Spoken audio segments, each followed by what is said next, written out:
Hi guys, on the 7th of October 2023, when Hamas broke through the fence, killed and kidnapped Israeli citizens, the response from the international community was both anger and sympathy.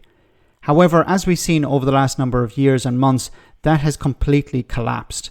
Now, Christina Patterson, a journalist, raises a point here that even people in Israel are starting to realize that this is not in their interest. It's actually going to damage them in the medium and long term. Have a listen. I don't believe a word that any Israeli government official says now, sadly, because as I said, I did support this conflict at the very beginning. I thought Israel had the right to respond. But when you see the footage and when you just read the maths about the number of calories that have been allowed per citizen, that have been not allowed since the war started, let alone since April or May, when the trucks have not been allowed in, it is evident that the maths don't stash up. There is a minuscule percentage of the food necessary to feed that population, and the only way they have of eating is what Israel allows in. So, no, I don't believe a word that Israel says at this point, and they have become international pariahs. And I'm afraid that Israelis, and my heart goes out to Israelis, who many of whom have been traumatized by this war, and some are related to hostages who have been taken, some of whom haven't been returned, or people who've been killed.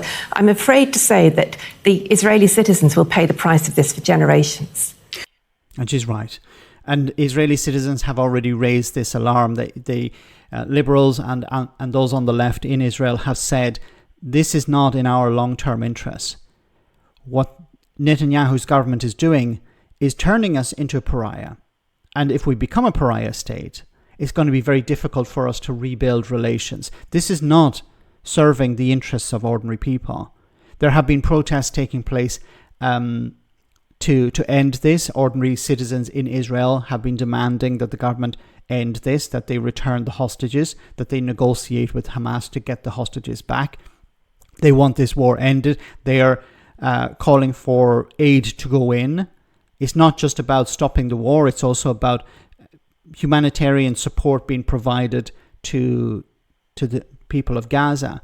And they understand that the international community is, with the exception of the United States, is against them now.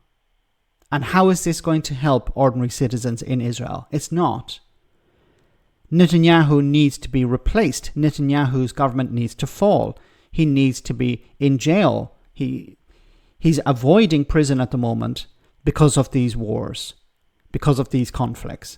That needs to end. I think it will happen eventually.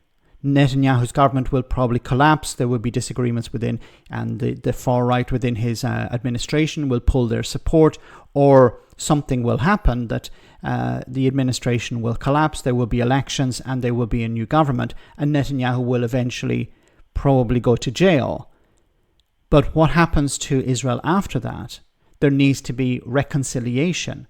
There needs to be an outreach to countries around the world. There needs to be an outreach to the Palestinian people. There needs to be peace, and there needs to be a two-state solution. And I hope a future Israeli government is on board with that. I think it's going to take some time. It's probably not going to happen while Donald Trump is in the White House. But a new administration starting afresh would be certainly a positive step. But I think we're going to have to wait some time, unfortunately. We'll have to see Netanyahu in jail. We'll have to see a real reconciliation taking place between Israelis and Palestinians. But it's not looking very positive at the moment. And, of course, there has to be an outreach from a new Israeli administration to countries in Europe and around the world who have called for sanctions against Israel and called for a Palestinian state to exist. Let me know in the comment section, guys, what you think, and I'll see you in the next video.